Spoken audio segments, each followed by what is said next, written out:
మోడీకి ఏది దొరకలే. గతంలో ఇదే జనతా పార్టీ చేసింది ఒక పని. ఆనాడు ఉన్నటువంటి ఎమర్జెన్సీ కానీ షా కమిషన్లో కానీ ఇందిరాగాంధీని జైల్లో పెట్టాలని పెట్టిండ్రు కూడా.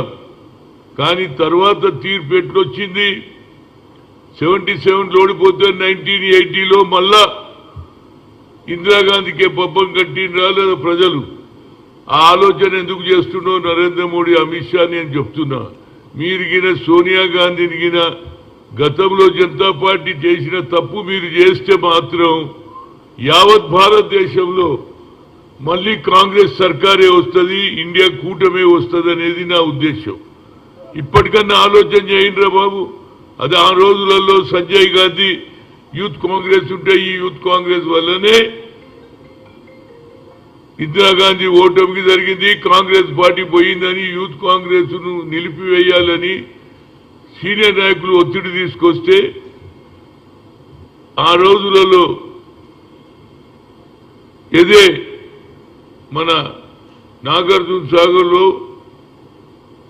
యూత్ కాన్ఫరెన్స్ అని పెట్టడం జరిగింది. దాని తర్వాతనే సంజయ్ గాంధీ గ్రామాలలో పట్టణాలలో రోడ్ల మీద పడుకొని మళ్ళా ఇందిరాగాంధీ ప్రభుత్వం 1980లో తెస్తే ఆ రోజులలో నేను యూత్ కాంగ్రెస్ ప్రెసిడెంట్గా సంజయ్ గాంధీని భోజనానికి పిలిస్తే అందరూ వచ్చారు. ఏది ఏపీ గెస్ట్ హౌస్లో. చాలా మందికి తెలియదు నా హిస్టరీ. అప్పుడు ఇంకా రానేలే, ప్రభుత్వం మొదలే పెట్టలే, ఇంకా ఏది ప్రమాణ స్వీకారం కాకముందే నేను పెట్టడం జరిగింది. అయితే నా ఉద్దేశంలో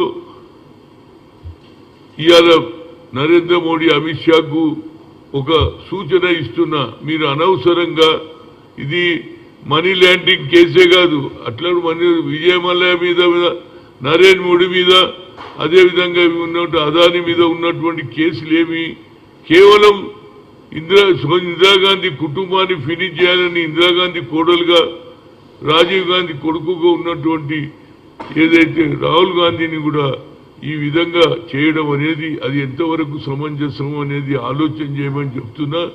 ఇదే జరిగితే మళ్ళీ కాంగ్రెస్ వస్తుందిరా బాబు.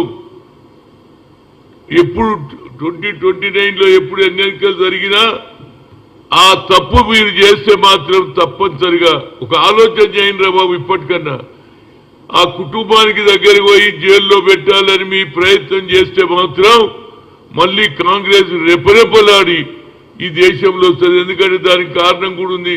ఈనాటికి కూడా ఇందిరాగాంధీ కోడలుగా రాజీవ్ గాంధీ సతీమణిగా ఇతర దేశాల్లో పుట్టిన భారతదేశ సంస్కృతిని తూచా తప్పకుండా పట్టిస్తున్నటువంటి నిర్వహిస్తున్నటువంటి సోనియా గాంధీని కానీ రాహుల్ గాంధీని కన్యాకుమారి నుంచి కశ్మీర్ వరకు నడిచిన తర్వాత we come to the power, will conduct caste census అన్నాడు. జిత్తినా ఇచ్చేదారి యుక్తి భాగీదారి అన్నాడు. ఆ చర్చ దేశం మొత్తంలో నడుస్తుంది.